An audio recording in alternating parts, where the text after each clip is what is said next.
Halo pemirsa Unhas TV, senang sekali saya Ifai Syarahman dapat kembali menjumpai Anda dalam Unhas Daily. Dalam beberapa menit ke depan kami akan menyajikan berita-berita terpercaya hanya untuk Anda. Kemendikbudristek memungkinkan lulusan D4 atau S1 untuk langsung menjadi aparatur sipil negara dan mengikuti pendidikan profesi guru. Program ini diharapkan dapat menjawab kebutuhan mendesak akan tenaga pendidik di Indonesia. Dalam upaya menjawab kebutuhan akan tenaga pendidik yang semakin mendesak di masa depan, Kemendikbudristek meluncurkan program baru yang memungkinkan lulusan D4 dan S1 untuk langsung menjadi ASN PPG. Unhas menyambut baik inisiatif ini, meskipun terdapat beberapa aspek yang memerlukan klarifikasi dan penyesuaian. Kebutuhan akan tenaga pendidik, termasuk dosen dan guru terus meningkat. Kemendikbudristek melihat urgensi ini, terutama setelah dicanangkannya program 1 juta guru, ujar Direktur Pendidikan Unhas, Risma Ila Maulani Esud M. Natras PhD. Program ini diharapkan dapat memfasilitasi lulusan untuk langsung mendapatkan sertifikat kependidikan, yang seringkali menjadi hambatan bagi mereka yang ingin berkarir sebagai guru. Di Unhas, meskipun tidak semua program studi bersifat kependidikan, banyak yang bisa menghasilkan tenaga pendidik, seperti prodi bahasa daerah, bahasa Inggris, bahasa Indonesia, serta ilmu sains seperti kimia, matematika, dan fisika. Namun, menurut Direktur Pendidikan Unhas belum memiliki kebijakan khusus terkait pembukaan prodi berbasis ASN dan PPG karena masih menunggu klarifikasi dan arahan resmi dari Kemendikbudristek. Unhas menekankan pentingnya transparansi dan keadilan dalam pelaksanaan program ini. Dirinya menyoroti bahwa persyaratan bagi calon tenaga pendidik harus jelas, termasuk memiliki ijazah S1 atau D3, IPK yang baik, integritas, dan kesehatan yang memadai. Selain itu, penyebaran kuota guru harus sesuai dengan kebutuhan di tiap daerah, terutama di wilayah terpencil, untuk mencegah ketidakseimbangan. Jangan sampai terjadi ketidakseimbangan kuota karena guru-guru yang ditempatkan di daerah terpencil hanya bertahan 1 hingga 2 tahun, lalu pindah ke kota besar, tambahnya. Dirinya menekankan pentingnya adanya fakta integritas untuk memastikan bahwa guru yang ditempatkan di daerah terpencil bersedia mengabdi untuk jangka waktu yang lebih lama. Tentunya sebagai kami dari Universitas Hasanuddin sangat menyambut baik ya mengenai program ini karena Unhas juga tentunya ingin berpartisipasi dalam mengisi tentunya dan meningkatkan ya sumber daya manusia di segala bidang ya khususnya untuk tenaga ASN dan kami tentu saja berupaya untuk terus meningkatkan kualitas daripada lulusan kami sehingga kemudian bisa ya memenuhi kualifikasi yang dibutuhkan dan juga tentunya kami akan berupaya untuk meningkatkan dari segi integritas ya dari lulusan-lulusan kami untuk bisa bersedia ditempatkan di mana saja. Kemudian dari sisi tentu saja manajemen kami dari Universitas Hasanuddin akan tentunya menerima baik ya apabila memang ini menjadi suatu ketentuan dari kementerian jika memang kami diberikan amanah ya untuk menjalankan program studi yang nantinya akan bisa meluluskan mahasiswa-mahasiswa langsung menjadi ASN ataupun untuk tenaga-tenaga teknis dan kependidikan yang ada di Indonesia ini.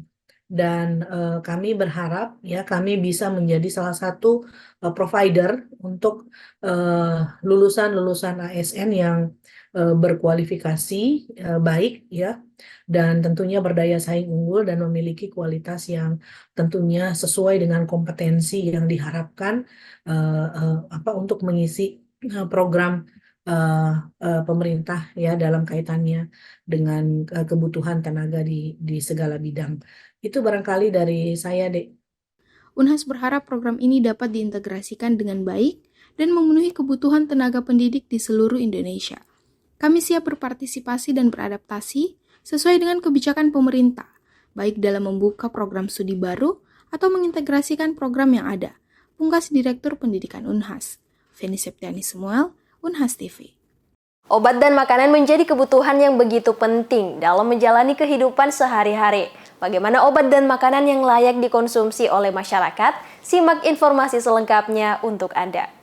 Badan Pengawasan Obat dan Makanan memiliki visi untuk meningkatkan kesehatan masyarakat. Salah satunya memastikan bahwa obat dan makanan yang beredar di masyarakat itu layak untuk dikonsumsi. Edukasi untuk memastikan obat dan makanan layak dikonsumsi menjadi hal yang harus terus disosialisasikan kepada masyarakat. Bagaimana untuk memastikan obat dan makanan itu layak dikonsumsi? Masyarakat minimal mengetahui cek-klik. Kepala Pusat Pengembangan Pengujian Obat dan Makanan Nasional, Dr. Anda Susan Gracia Arpan, Apoteker MSI, mengungkap cek-klik itu cek kemasan, label, izin edar, dan kadaluarsa.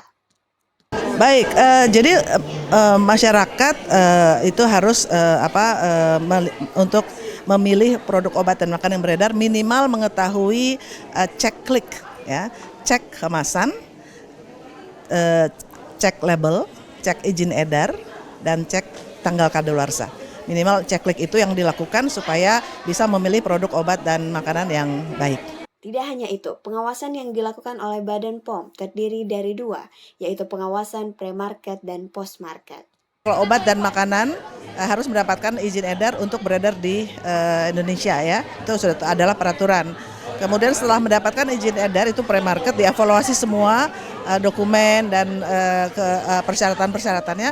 Kemudian setelah mendapatkan izin edar, produk obat dan makanan itu kan sudah didistribusikan di pasaran. Itu Badan POM melakukan sampling produk, sesuai ketentuan. Kemudian produk tersebut diuji di laboratorium, ya, saya dari laboratorium, diuji mutu dan keamanannya, apakah memang layak tadi dikonsumsi oleh masyarakat. Jadi di laboratorium diuji misalnya kadarnya kalau obat, ya, kadar.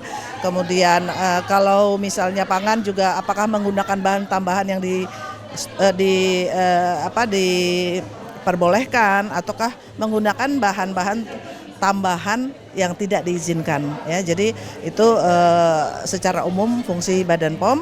Jadi ada namanya evaluasi pre-market, ada namanya pengawasan post-market, itu yang dilakukan. Pengawasan pre-market itu pengawasan atau penilaian produk sebelum beredar di pasaran. Sedangkan pengawasan post-market ialah pengawasan produk di peredaran. Aminah Rahma Ahmad, Andi Muhammad Syafrizal, Unhas TV. Pemirsa, kereta api rute Makassar Baru merupakan salah satu moda transportasi publik yang kini banyak diminati masyarakat. Tak hanya sebagai alat untuk penunjang mobilisasi, kereta ini juga banyak digunakan sebagai tempat refreshing menikmati pemandangan sepanjang perjalanan. Penasaran seperti apa keseruan tim Unhas TV naik kereta api Makassar Baru? Simak berita selengkapnya untuk Anda. Kereta api Makassar Baru merupakan salah satu transportasi publik yang dapat menjadi pilihan bagi yang ingin menempuh perjalanan yang nyaman sekaligus menikmati pemandangan. Bagi yang belum tahu bagaimana cara naik kereta api Makassar Baru, ikuti terus perjalanan saya.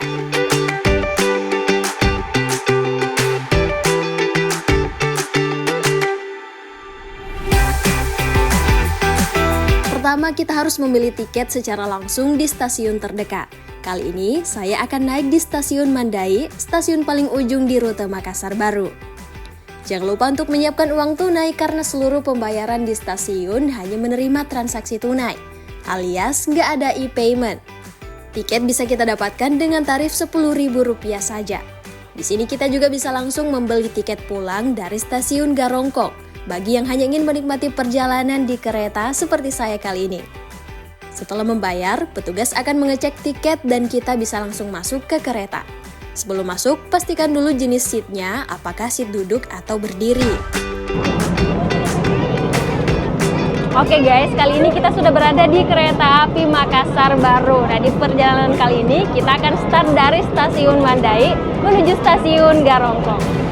Untuk sampai ke Stasiun Garongkong, kita akan melewati Stasiun Maros, Stasiun Ramang-Ramang, Stasiun Pangkajene, Stasiun Lakbakang, Stasiun Marang, Stasiun Mandale, Stasiun Taneteri-Lau, dan Stasiun Baru. Perjalanan yang ditempuh selama kurang lebih 1,5 jam sungguh tak terasa, dengan ditemani hamparan pemandangan yang indah sejauh mata memandang. Jadi, pemirsa tidak perlu berpikir dua kali untuk mencoba sensasi perjalanan menggunakan kereta api Makassar Baru.